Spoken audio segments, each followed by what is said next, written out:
ধর্ষকের বিচার চাই, এই মর্মে আমি এখানে দাঁড়িয়েছি। তনু থেকে আসিয়া, আসিয়া থেকে আমেনা।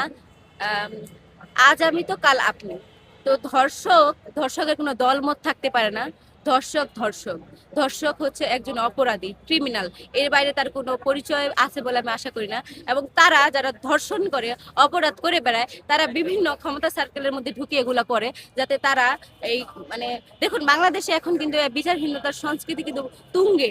শহীদ শরীফ ওসমান হাদি ভাইকে যে হত্যা করা হলো, এখন পর্যন্ত সেটার কিন্তু রাষ্ট্র কিন্তু অপরাধের বিচারের মুখোমুখি করে নাই।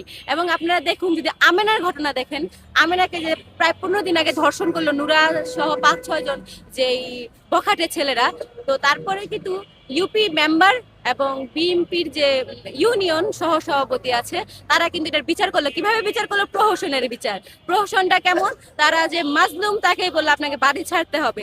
তারা জুলুম করেছে আবার মাজলুমের উপর। শুধু তাই না, যাতে আরেকবার ধর্ষণ করে হত্যা করে বিল পারে ফেলে রাখা যায় এমন একটি পরিবেশ কিন্তু তারা তৈরি করেছে।